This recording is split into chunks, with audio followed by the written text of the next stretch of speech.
Welcome. I am Kate Warren, Executive Vice President, Executive Editor at Devex, and I'm really delighted to welcome you to this special side event on the sides of COP28, where we're going to be looking at food security for tomorrow, leveraging cross-sector partnerships in a changing climate. First, I'd like to thank our partner for this event, HSA Group. I think we have a good team of your colleagues over here. We really couldn't do these events without our partners, and we really appreciate your partnership and being able to bring this important conversation to the stage here on the sidelines of COP28.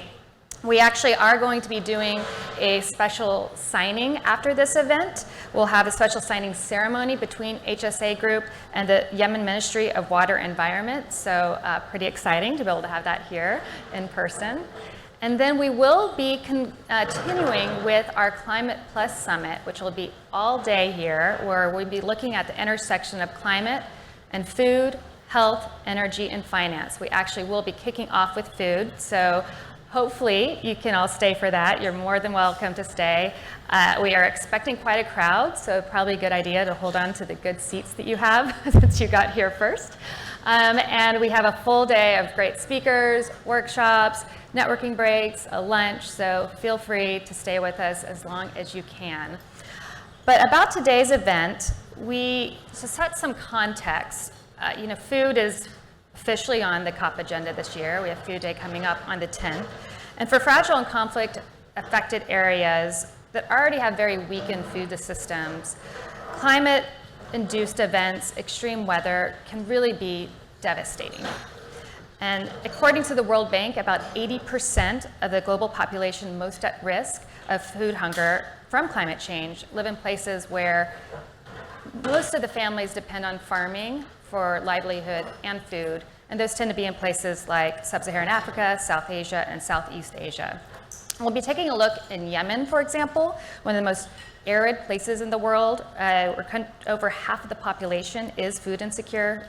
Flash floods continue to threaten lives and livelihoods, displacing more than 200,000 people this year. And as Devex recently reported, general food distribution to North Yemen has been disrupted while agencies and authorities agree on how to get it to the most needy. So with these stark statistics in mind, we will be looking at how cross-sector partnerships can better facilitate climate-induced food insecurity. And explore ways that partnerships through private sector, public sector, NGOs can help make us have a more food secure world. I would like to start off with a fireside conversation and invite to the stage, we have Mohammed Nabil Hayil Saeed Anam, who's Senior Strategic Advisor to the Managing Director of HSA Group in Yemen, and Martin Frick, who's the Director for WFP Global Office Germany. Welcome you to the stage.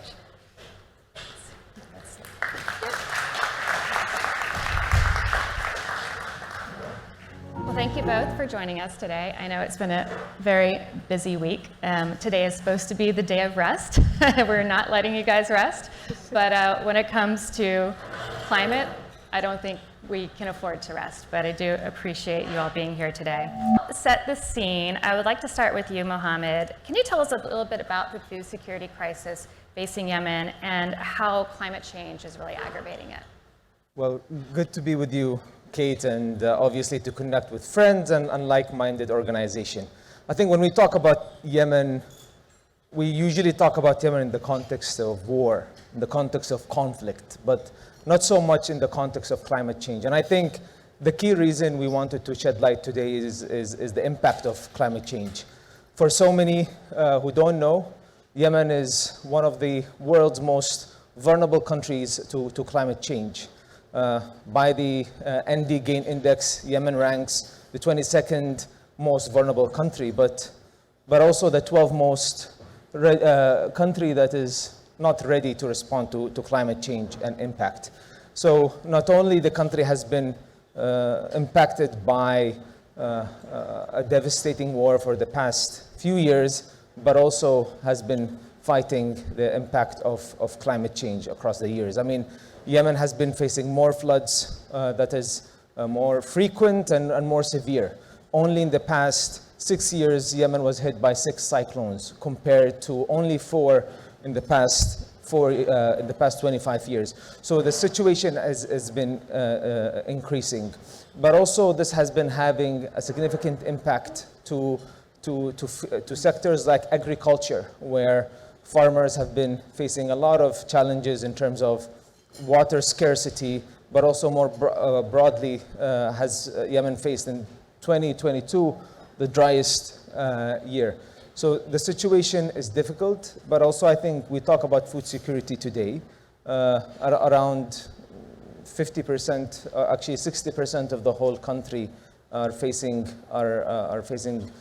inadequacy to access to food. So it's challenging, and I think one of the key areas we're looking is really to collaborate with like-minded organization, but also taking a multi-stakeholder approach to tackling some of the key challenges. And I'd like just to point two more things. One is Yemen has facing these impacts of climate change, but in fact, it's one of the least countries contributing to global greenhouse emissions, 0.03, yet it's one of the most vulnerable countries, despite the fact that the country is one of the least funded countries when it comes to climate funding. So there needs to be a lot done for vulnerable communities like Yemen, and the most vulnerable communities are women, the disabled in the country. So Martin, food insecurity is a very complex, multi-layered challenge, particularly in conflict-affected areas, where you're looking to both solve immediate needs, but also looking at long-term sustainable development. How do you at WP focus on that dual role of the immediate and the long term? Yeah, thank you.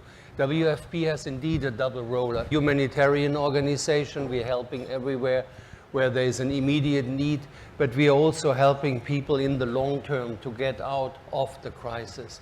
And with climate change, we have a bit of a absurd situation. And I'm saying that because I've been advocating for almost 20 years for people to understand the threat of the climate crisis. Now, we constantly look into the future, and there are so many things we don't know. Will there be new crises? Will there be new conflicts? Will we be able to solve the old ones? But one thing is something we know for certain, and that is that the impact of climate change will only get worse. So on these two sides, incorporating with the private sector, one bit is in the humanitarian side. You can take it that we are constantly underfunded, and we are more underfunded than we have ever been. Because funding is not going up, but most significantly, because we added 200 million people in extreme hunger in only 4 years. So the demand is going through the roof. The way to go for us is very much working with cash transfers. Let private sector do what private sector can do best, building distribution systems, being efficient in working with the food, and we get money directly to the recipients for that. But while we are doing that, we need to do it in a way that people can resist to climate change. I had a fascinating conversation yesterday with a resident of this country saying, well, people are always talking under the assumption that this is an arid country and that we don't have rainfall. And yet twice a year we have entire villages being washed away because there is too much water. And this is a focus for our long-term work, is to restore the ecosystems that was once working and that were working in cooperation and in synergy with the farmers to become this again. And the central point for that is regrowing soils, regrowing landscapes. The most important thing that people have, particularly the poorest, is the fertility of their soils. That is deciding whether they are successful as farmers as not. And that is decisive about whether the water, the little precipitation that is there in global average, sometimes it's too much of it, can really stay in the ground, can survive droughts, but can also absorb extreme rainfall and mitigate these disasters. So in doing that, we are challenged, and I think we are all challenged, and that's my big takeaway of this COP. to constantly think broader, looking out of our silo and thinking what we are doing here, how is that affecting other people? And partnership is not an option, it's a central condition to do that.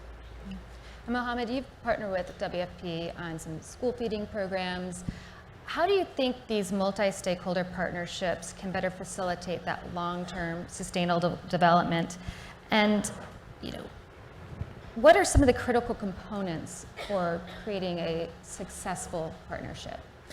So we have an Arabic saying that says one hand doesn't clap, and it really takes two hands to clap. And I think multi-stakeholder is definitely one of the most important types of partnership for organizations, both in the public sector, in the private sector, multilateral organizations, to work together to tackle these critical issues. For example, as you've mentioned, we worked with WFP across the years in Yemen in fighting hunger. Yemen is ranking 121 out of 121 in the Global Hunger Index. So the situation in Yemen is very critical. People, as we talk, are hungry. And so it's been very important partnership between the private sector and the WFP throughout the years in Yemen. The private sector comes with a strong distribution and access and local knowledge, and obviously the international organizations come with their strong resources and knowledge and expertise, and putting this together to tackling local challenges in Yemen has been critical. We've partnered with WFP on two critical projects. One is the distribution of these food staples into the most vulnerable remote area, but also in school feeding programs throughout the years.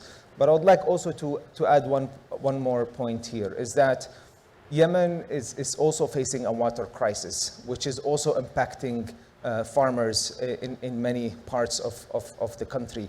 And so throughout the past years, and I think this has been underreported in many parts when it comes to the crisis in Yemen, is that there hasn't been enough coverage on the importance and the significance of the water crisis in Yemen. We've recently, throughout the past couple of years, launched a water trucking program to reach the remote communities, and I mean really remote people in cities, in rural areas that don't have access to clean, safe water. And we've managed to get around 2 billion liters of water to these communities. We're also proud of our partnership with our friends at Tetra Pak. We've launched with them various partnerships, and most recently the Milk Initiative, in which we will be supporting students who don't have access to the adequate food in school. So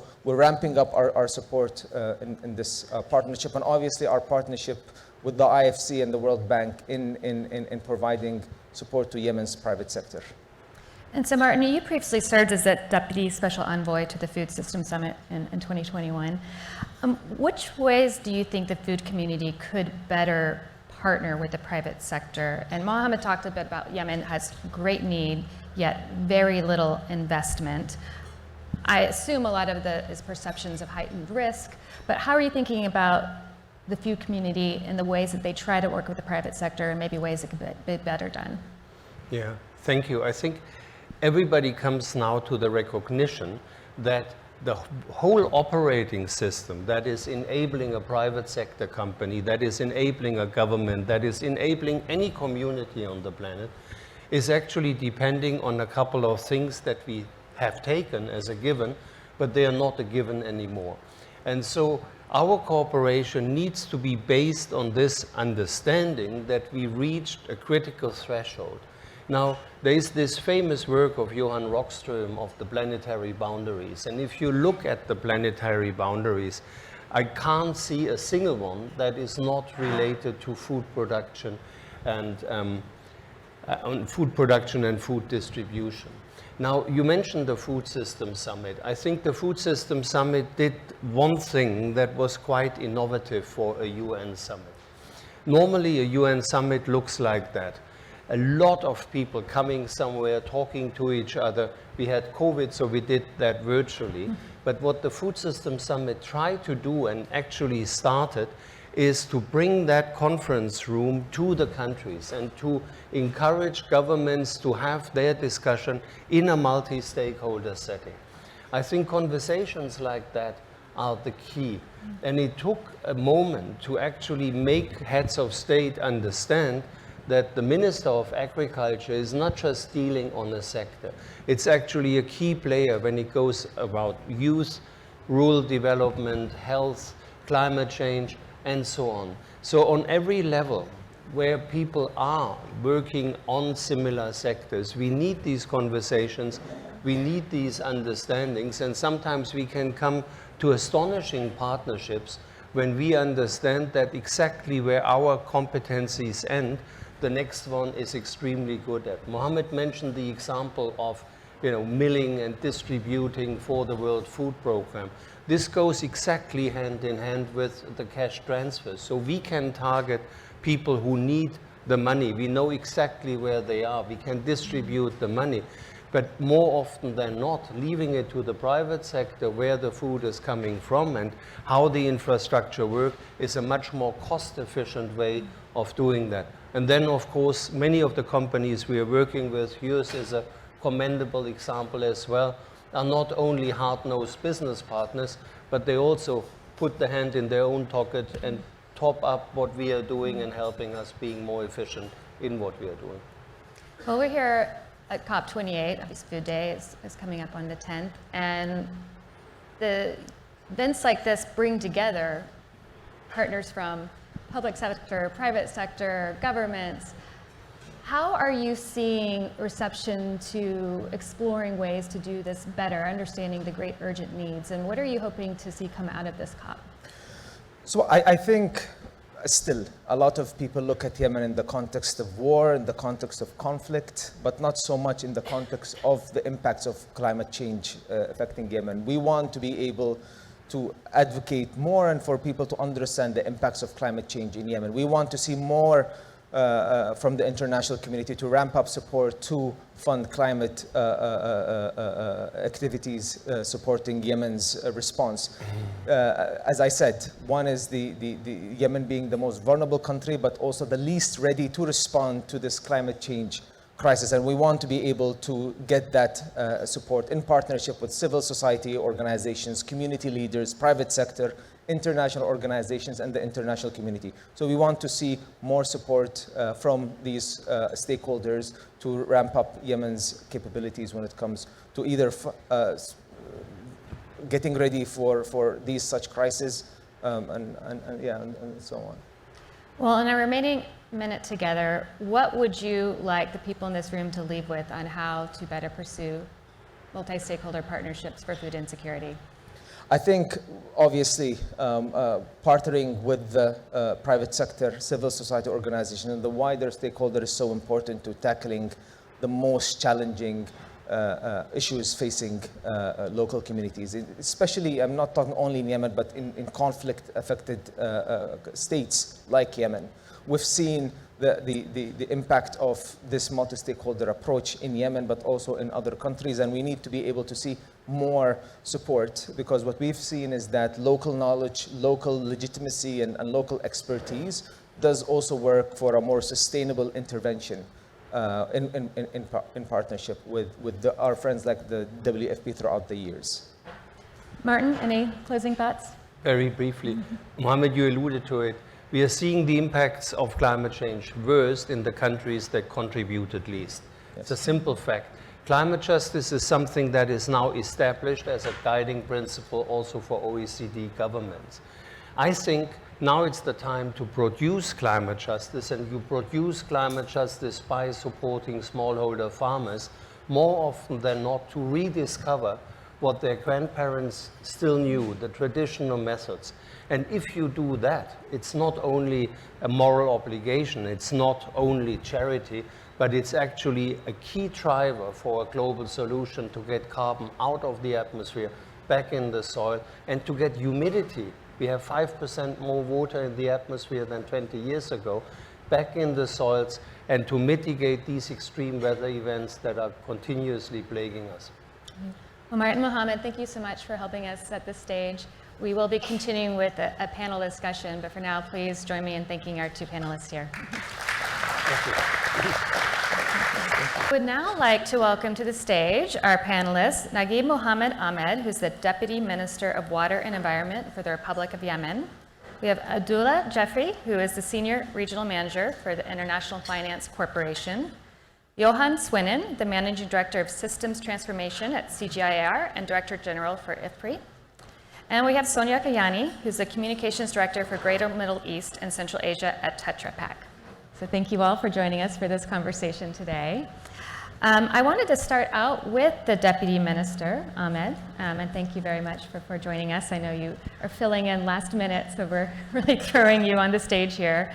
But in the face of some of the intense food security challenges we heard about in the previous discussion in Yemen, how is Yemen working to fix its food system for a future where climate change impacts are only going to make these challenges more extreme?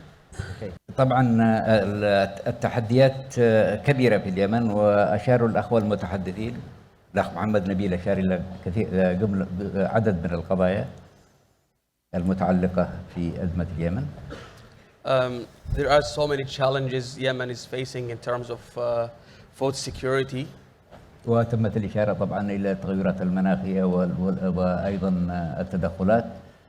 واليمن حقيقة معروف أنها تعيش حالة خاصة في العالم، وأكبر أزمة إنسانية هي في اليمن حاليا في القرن الحالي. And Yemen, due to climate change is exacerbating the impact on food security. And Yemen, besides that, is facing or experiencing the biggest humanitarian issue in the world currently. أمامنا تحديات كبيرة اللي هي في المياه والغذاء والطاقة. We are facing a lot of challenges to address the water, energy and food issues. وهذه الرابطة الثلاثية هي أساسا هي المرتبطة ببعضها، يجب أن تكون متكاملة. And the nexus of three elements must be, integrated. طبعا في الوضع الحالي اليمن تعيش في حالة حرب، والوضع الحالي طبعا معقد. Currently Yemen lives in a conflict context. التغيرات المناخية أيضا تحدي كبير. And the climate change is very big challenging. الحرب والسلب والسياسة القائمة على المصالح هذه حقيقة لابد أن يتم انتهاك هذه السياسة. We need to develop policies that can help us to manage all these issues. لدينا أيضا جملة من القضايا التي تتعلق بتفتت الملكية الزراعية والزيادة السكانية. There are so many issues like the fragmentation of the ownership of agriculture. التصحر وتدهور المدرجات الزراعية أيضا هذه تحدي كبير. And desertification and the land degradation. التنمية غير المتوازنة بين الريف والمدينة. And the unbalanced development between the rural and urban areas. تكاليف الإنتاج المحلي طبعا لا ترتقي إلى مستوى التنافس مع الاستيراد. The cost of local production is very small compared to the exporting competition. عندنا كثير طبعا من الفرص في الحقيقة اللي هو فيما يتعلق بالثروة السمكية. We have so many opportunities in fisheries. أيضا إمكانية للصناعة التحويلية الغذائية. And food production industries. أمامنا تحدي أيضا حماية الإنتاج المحلي في ظل تنافس طاغي. And we need to protect our local production, especially in the circumstances of the competition with the international market. ما توفره اليمن اليوم في الجانب الغذائي لا يزيد عن 20% تقريبا. What Yemen provides now is only 20% of what it needs. هنا نأتي إلى المعالجات واللي هي طبعا مسائل معقدة وتحتاج إلى الشراكة. And addressing these issues needs a collaboration with all the stakeholders, الشراكة مع القطاع الخاص بشكل أساسي. mainly partnership with private sector. طبعا الدستور اليمني يعطي اللي هو الريادة والقيادة للقطاع الخاص. Yemeni laws give the lead to the private sector. لكن يبدو لي الظروف الحالية لا تشجع يعني هذا الترابط. But unfortunately, the current circumstances of Yemen does not motivate this kind of partnership. لكن التشريعات والقوانين تعطي هذه الإمكانية. But the regulations and the institutional arrangement give this kind of enable environment. في الحقيقة هناك يعني قضايا فنية وتقنية. There are some technical issues. وعودة حقيقة إلى قضية المياه. المياه تلعب دور كبير جدا في الجانب الغذائي، لكن اليمن فقيرة بالمياه إلى درجة كبيرة. Water sector plays an important role in food security, but also Yemen is facing a very difficult water scarcity situation. يمكن استخدام الطاقة أيضا في عملية اللي هو إنتاج المياه. وقد ننتقل إلى نتحدث طبعا عن شيء خارج الإمكانية، لكن هو ضروري، اللي هي استخدام الطاقة في تحلية المياه.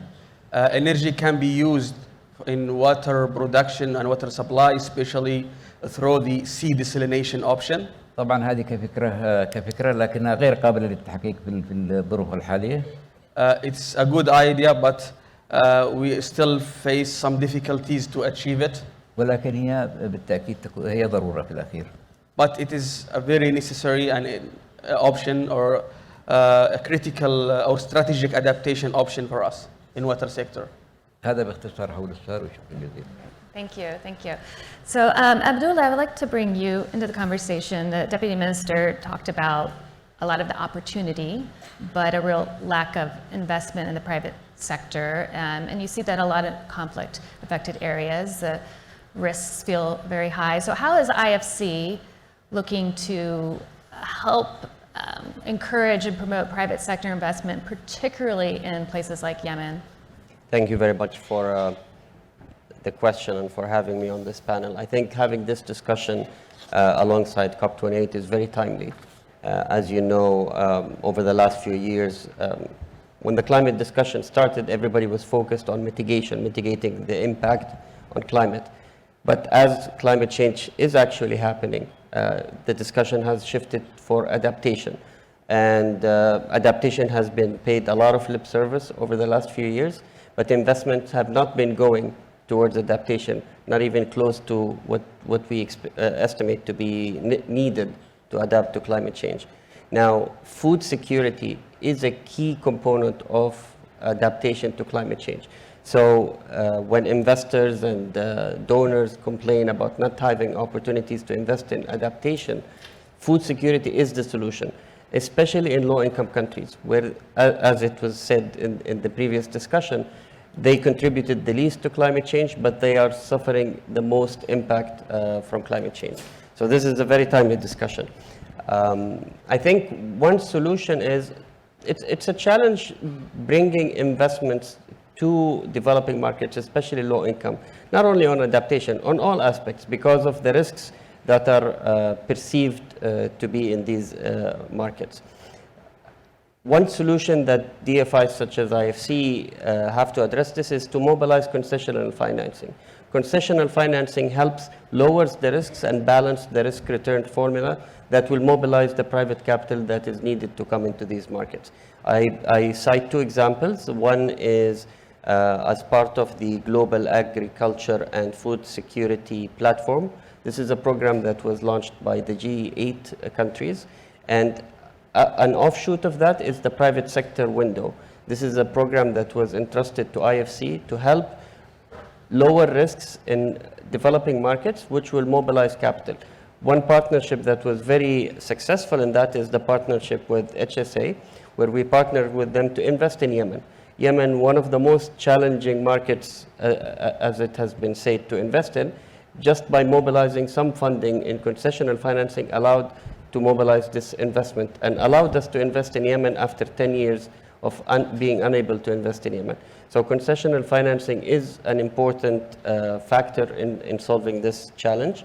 In IFC, we've been having a track record of, for every $1 of concessional financing, we mobilize $5 of commercial financing. So you bring $1 of concessional, you mobilize $5 commercial financing. These are investors that are motivated by commercial returns, and the project's feasibility becomes very bankable. So this is what I think DFIs can do to address this challenge. Right. And Johan, to bring you in, the Deputy Minister also mentioned about how much more efficient local private sector can be. And in Yemen, we import about 80% of wheat. So as you think about being able to support local agribusinesses, what are some of the challenges and opportunities there? Okay, thank you. And as my colleague said, thank you very much for inviting me here. In a way, the fact that most of the imports are brought in by the private sector is not unusual, right? In many countries in the world, 100% of the trade is done by private companies. And so trade is good, okay, because it allows more diversity of diets, etc. But of course, having such a large share of your staple commodities imported, I mean, that's a challenge. And I think particularly in Yemen as well, and in a number of other countries where the private sector does that, they step in roles which are traditional, the role of the public sector as well. So they combine their, let's say, the normal role of the private sector and substitute for some of the institutional failures which we observe in this type of conflict, conflicted areas or conflict situations. Now, agribusiness and the private sector is hugely important in everywhere, and here as well. If you look at consumer spending on food, for example, only if a consumer spends $10 on food, only $1 of that goes to farmers, typically in developing countries, in rich countries. If you look now, new studies show that even in low and middle income countries, the share of the consumer spending going to farmers is around 30 to 35%. So that means that 70% of that value chain is actually going to agribusiness, food industry, trading companies, or what you want. So they play a hugely important role. They also play a very important role in job creation, okay, in employment, and that's particularly important for youth employment, because we know from everywhere in the world, many of the youth don't see farming as a very attractive future, and so they're looking for other jobs. And there, the food system, if you want, the broader agribusiness can play a very important role for that as well. Things like digital innovation, which are much more attractive for young people, are typically happening much more in this agribusiness than at the farm level. And then the last point, I think, and this is something which relates to what my colleague here said, is the role of finance, for example. Any investment, be it related to climate change, upgrading quality of production, better seeds, better fertilizer, requires funding. And for that, typically in developing countries, what we see is that access to finance is a big problem. And so the value chain, again, there, the relationship between agribusiness and farms can play a very important role in, and then of course linking up, for example, with organizations like IFC or domestic financial organizations can play a very important role in allowing access to finance and therefore investments throughout the system. And Sonia, you're at Tetra Pak, and HSA had a partnership that Mohammed referenced before. Can you talk a little bit more about this partnership? What makes it unique, and maybe some lessons learned that could be applied in other contexts? Well, it's a partnership that's very, very close to our hearts, and we've had several partnerships with the HSA Group in the past as well, for COVID as well. But this one particularly spoke to us because our commitment is to make food safe and available everywhere. And when you have a country like Yemen that is conflict-ridden, there is a large percentage of the population that is malnourished, and a very large percentage of that is for children. So we saw that as not an opportunity, but I think a privilege to be able to partner with HSA. They were already working with the World Food Programme to have school meals, but we wanted to augment that with some additional nutrition. So we worked with them to provide 10 million packs to 10,000 children across a school year. and to be able to provide them with fortified milk and flavored milk, so they like it as well, and but has lots of vitamins and is fortified, so it's good for them, and it adds to the nutrition that they're receiving in the day, because for a lot of these children, they're not receiving adequate nutrition. So this is to supplement that and to make sure that they're able to grow into contributing people in society. So for us, this was a really a key project that we undertook with them, and we've just started distribution. We signed an agreement earlier this year in Amman, and we've just started distribution. We will be working with IFPRI as well to see what the impact is of that. And we really want, we're entering into it in a very long-term perspective, but we want more and more people to kind of contribute and to come together towards that, so that it's a sustainable exercise and it's not just a one-off thing, because programs like these need to go on for years and years, so that we see real impact across a whole generation. And what are some of the challenges in bringing a partnership like this to life? I think in this particular partnership, we didn't have a lot of challenges, because we have two people who are very willing and very invested in the development of the region. We've been in the region for over 40 years. So for us, it's just a question of strengthening that partnership. And then we have a long history, not just with HSA, but of partnerships in the region. And they focus mainly on food security and on sustainability. So like I said, during COVID times, we partnered with HSA to be able to get the right medical equipment to Yemen, because again, it was a place where you had so many people who are suffering from the disease, but inadequate supplies. So we wanted people to be well equipped, the medical facilities to be well equipped with dealing with the pandemic. I mean, if you were to look at other initiatives in the region, we've collaborated in Saudi with some of the biggest recyclers of paper and plastic, so that all of our cartons are being collected and recycled, so as not to add to the whole effects of climate change.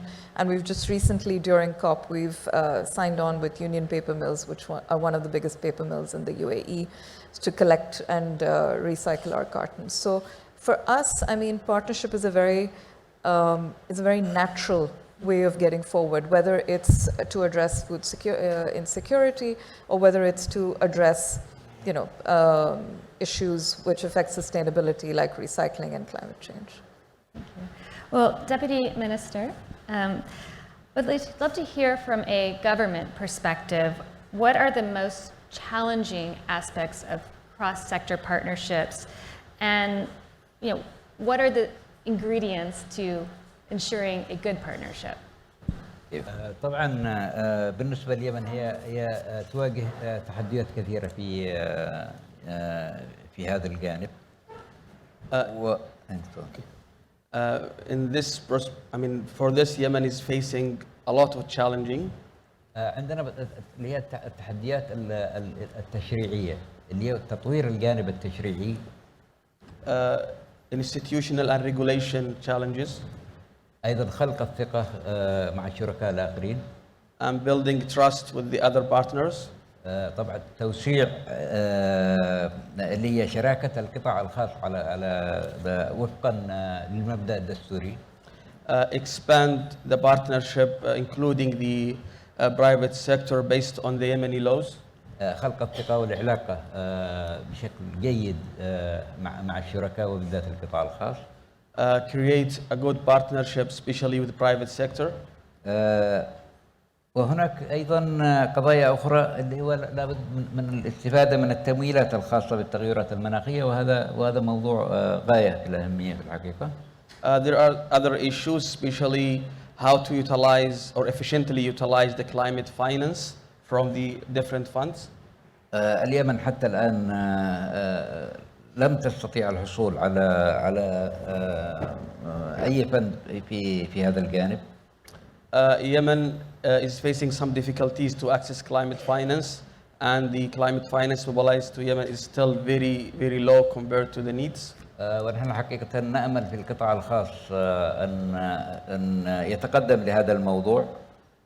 And we hope that private sector can engage in this process لأنه تقريبا هو الجهة الأكثر تأهيل في هذا الموضوع. because it is the most qualified for this mission. هناك حقيقة شركات كبيرة في اليمن تستطيع أن تسلك هذا الطريق.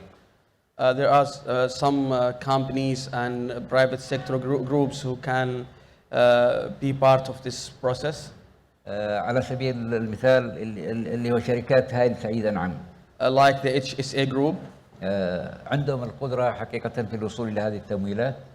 They have the capacity to access its climate finance. لأن الحكومة حتى اليوم لم تستطيع طبعا لأسباب تتعلق بالقدرات. Due to the lack of capacity, governments still face so many difficulties to access and leverage climate finance from all the available resources. وفي حال طبعا وجود الشراكة بشكل موثوق يعني من ناحية المصالح والبرغماتية بين القطاع الخاص والقطاع العام. In case we could find a strategic partnership with the private sector. يمكن للجميع اللي هو مراجعة تخطيط الاقتصاد الكلي. We can plan for a comprehensive economy. وفقا لما يتوفر من المياه. Based on what we have from water. وأيضا التغيرات المناخية. And climate finance, especially climate change, especially climate finance. كعامل حاسم في هذا الموضوع. As a crucial, crucial players that can help us in this regard. والاستثمار في الجانب البشري طبعا والتأهيل والتدريب والاستفادة من قدرات وإمكانيات القطاع الخاص. And investing on human resources and benefiting from the capacities of private sector. أنا أعتقد هذا على المستوى المحلي نحن ممكن يعني نشكل قدرة في الحصول على حقوق اليمن لدى الصناديق والجهات الأخرى. On local levels, we can build our capacity to access our allocations in the climate funds. والاستفادة من الإطار اللي هو الاتفاقية الإطارية للأمم المتحدة واتفاق باريس. And use the UNFCCC, United Nations Framework Convention on Climate Change and Paris Agreement. بهذه الطريقة نستطيع أن نجمع كل الإمكانات ونتجه في. And through this way we can التغلب على we can overcome this challenging and access more climate finance. شكرا. Thank you. And Abdullah, I'd like to bring you back in, which IFC does work in conflict-affected areas like Yemen. What are some of the different ways you approach working in conflict-affected areas? I assume the delivery system might be different. So can you talk a bit about how that's done maybe differently than in other contexts and how you approach delivering them differently? So in addition to providing financing, and I've discussed concessional finance, the role of concessional financing in unlocking those opportunities, because without it you will not even be able to mobilize private capital. But putting that aside, so you've brought in concessional finance, you de-risked the project, you've unlocked the private capital. Then in addition to the financing that we bring, we have an advisory arm that also mobilizes advisors and consultants and establish programs for our clients to help with capacity building, to bring in best practices from around the globe. As you know, we operate around the world, so we can bring lessons learned from different experiences, how other regions are responding to impact of climate change. Water has been raised as one of the challenges Yemen is facing. This is a challenge across many regions. How do farmers, how do companies respond to that challenge? So we bring that advisory services to complement the financing that we offer. We also help on advising to comply with higher environmental and social standards. Again, any company that meets those standards, that allows them to unlock even more private capital, because that gives them access to a lot of DFIs who want to ensure that their clients meet those standards. So by providing that advisory, not only to our client, we do capacity building for the entire market, where we train as many participants as we can how to achieve and comply with those standards. Once they manage to achieve those, and we have some accreditation programs, that helps them also unlock opportunities. Last but not least, we also mobilize a lot of South investments, where we bring investments from other developing markets into the markets that we're trying to invest in. This is important and is playing a much bigger role in investment in food security. You know, the challenge is becoming more acute. Not only do you need to adapt to climate change, over the next 25 years, we're expecting world population to increase by 2 billion people. That we estimate that food production would need to increase by 70%. So you need to do that, but at the same time lower the impact on the climate. So it's already a challenge to minimize the impact on the climate with food production as it is. Imagine having to do that whilst adding 70% of production capacity. So it is food security and all the operators in that value chain that will need to really play a big role in achieving that or meeting that challenge. And DFIs are focused on this effort. We've also launched a program called Global Food Security Platform. It's a $6 billion program that focuses on that effort. Again, we make that funds available for operators in low-income countries. And Johan, kind of building on that, there's need for long-term sustainable fixes to the food system, particularly in thinking about what's to come and conflict-affected areas. But there's also the very immediate needs, and we were talking with Martin about that in the previous discussion. So how do you see cross-sector partnerships helping to both address those immediate needs, but also address the long-term food system challenges that need to be addressed for long-term viability? Right. I think Martin explained very well earlier that it's important to address the immediate needs, right? No doubt about it, but in itself, it's not addressing or solving the longer term. And so we've actually been having many discussions with the World Food Programme in these things in terms of also helping to think about how do you move from addressing only short-term programs to longer-term or medium-term investments or programs which address this, and they have clearly moved very, very much in that area, as Martin explained.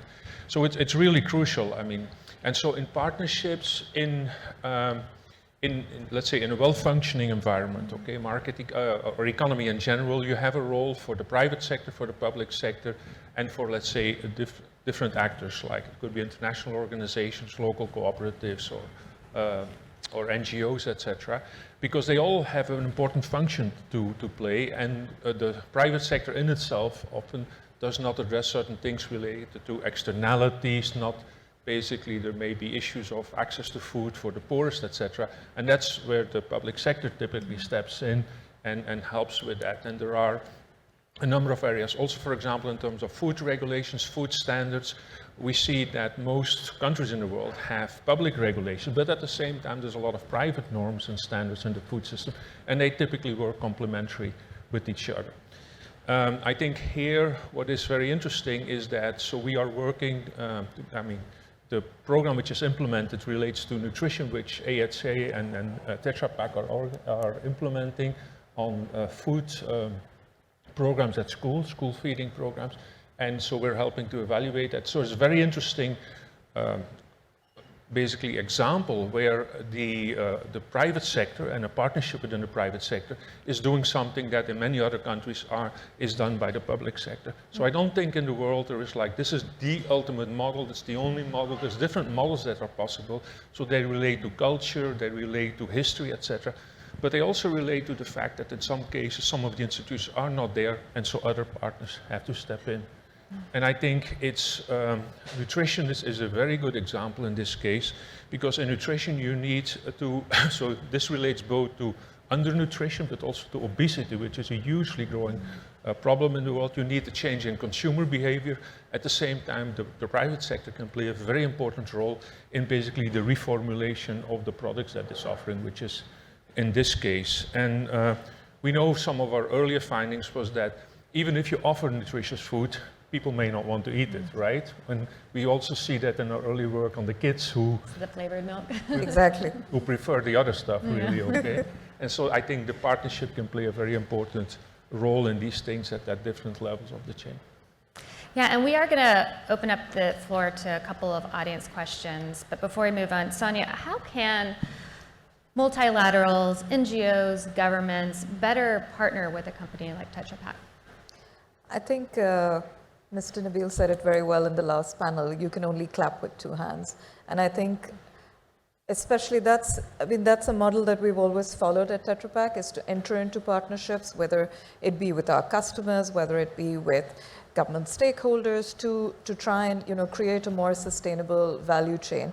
And that's what I said in the beginning, that it's we need more and more people to come up. So I think now companies, I can speak for Tetra Pak, but I see that happening across the corporate world with different companies. We realize that we can't just be organizations that are just merely there for profit. We have to contribute to the communities in which we're based. And especially in our line of business, where it is all about food security, we realize that we have to partner with people to be able to create a more sustainable value chain. I think Abdullah said it very well. We are entering into a place where there are going to be more people on the planet, and we need food to be able to be there to sustain them, but we need to be able to do it in a way that it doesn't adversely affect the climate. So I think organizations realize that they need to be part of the solution, and I think most organizations now are very open to partner with various stakeholders to try and put sustainable systems into place. Yeah. Well, I would like to open the floor if there are any audience questions, and we'll take a couple at a time. We should have mics running around, so here we go. Yeah, gentleman in back. Hello, my name is Abdurrahman Hayal Saeed.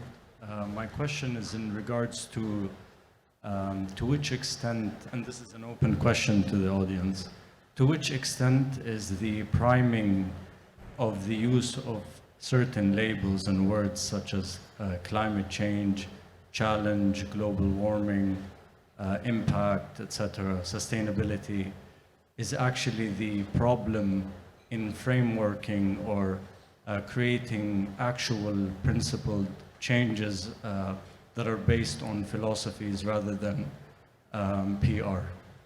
Interesting. We'll take a couple more questions and then.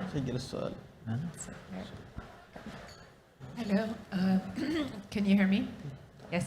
Thank you to the excellent panel. Dorothea Arn from Hand in Hand International.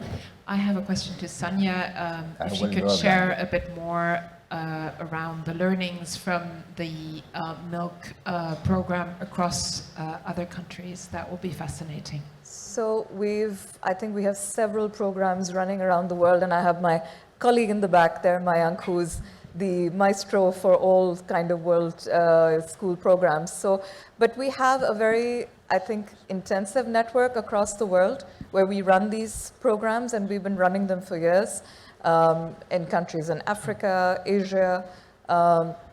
We're actually now looking to do one in Pakistan as well. That's where I'm based. And so this is something, we have a long history with school feeding programs, and I think it goes back to when the company was first founded. That was one of the ways in which we were encouraging people to drink packaged milk because it's safer and more hygienic. So we have a very long history, and we've seen very positive impact in the communities that we've been having these school feeding programs, because they're usually in vulnerable communities, and we see a very, very positive trend in the children who are part of the school feeding program. We see them growing more, being more cognitive, doing better at school, doing better in life, and that's the ultimate goal. So I think it's something that we're very proud of, and we're doing it in so many countries across the world. But again, if you have a very specific question, Mayank is here, and he'd be happy to answer it for you. All right, we'll take one more, and then we'll also address the PR question. I think we have one up here. Hi, I'm Sarah Shear from Eco Agriculture Partners and also from the 1,000 Landscapes for 1 Billion People initiative. And the question I wanted to ask is that almost all of the examples that were presented seem to be at the national level. It's a national government collaborating with an international corporation, collaborating with the World Food Program, et cetera. And one of the things that we've been seeing in the work we've been doing about supporting partnerships, particularly between food production, consumption, and environmental management, is that a lot of the work that needs to happen is at the landscape level. It's so context specific that it needs to be negotiated and worked out between actors at that level.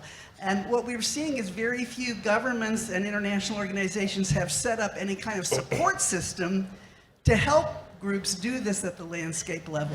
And I'm wondering, would love to hear some positive examples or strategies whereby that cross-sector collaboration has been brought down to the local level. Right. Well, let's see. We have the PR question around the framing of climate change, and perhaps sometimes can be politically divisive depending on where in the world you are, and may or may not help. And then this, working at more the subnational level. So, Martin, Abdullah. I can take a crack at this. Yeah. We actually work at the landscape level. So the projects and the funds that we deploy go to the actual companies and operators in each country. Our partnership with the government, because we're IFC, we're the private sector arm of the World Bank.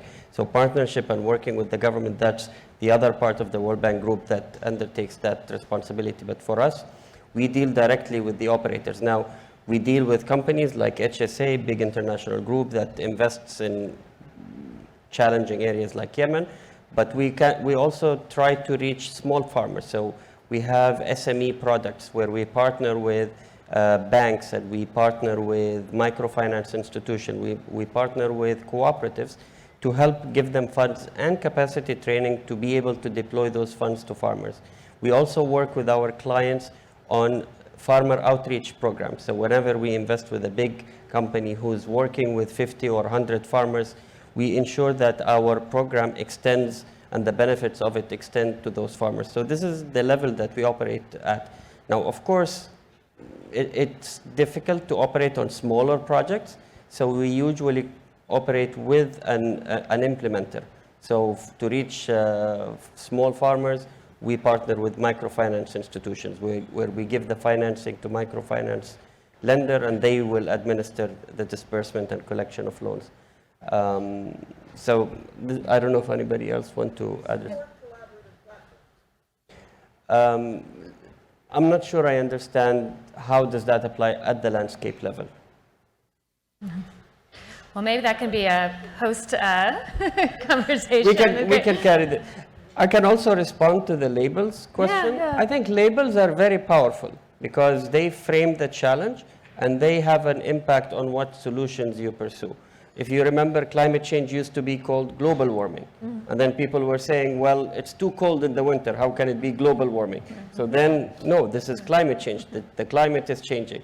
I think it's very powerful to have the right labels.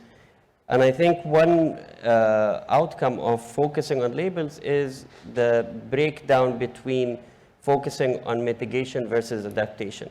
For the longest time, the focus was on, when you say climate change, people talk about mitigation. But then countries, were, especially in the developing world, are saying, hold on a minute, we're not emitting a lot of greenhouse gases, so why are you asking us to mitigate our impact on the climate? But then you brought in adaptation into that conversation, and then they had a stake in having a conversation around climate change because they need to adapt. These countries are even more vulnerable to climate change. So I think labels matter. You need to make sure that you frame the challenge appropriately to ensure that you get the right response. Johan, do you have any thoughts on that? Or yeah, I was just reflecting on it in a bit of a different setting. So we are a research organization and we do quite a bit of interdisciplinary research, particularly in the CGIAR. IFPRI is mostly nutrition and economic or social sciences. But interdisciplinary, it just takes so much time to work together initially because people use the same concept for different understandings or the same word meaning different concepts. And obviously when you go into political negotiations international, that is magnified even. So it's really very important, I think. And of course, that's what politicians and companies do in their marketing, right? That's exactly what they try to exploit in going forward. I just have one final point on the question on the school feeding program. Shikandra, who is sitting there, she's leading our analysis of the particular program in Yemen, but she's been involved in many other school feeding program analysis. And I mean, I totally agree with the point made. It can be hugely impactful because we know that basically nutrition of children has tremendous implications for the rest of life in terms of, well, just health and basically, but also human capacity development, which affects labor market participation, all kinds of things later in life. Thank you. Well, thank you, Abdullah, Johan, Sonia, and Deputy Minister for your time today. We actually will invite you to stay on this stage because we are doing a signing with HSA, but thank you. Please give me a round of applause for our panelists.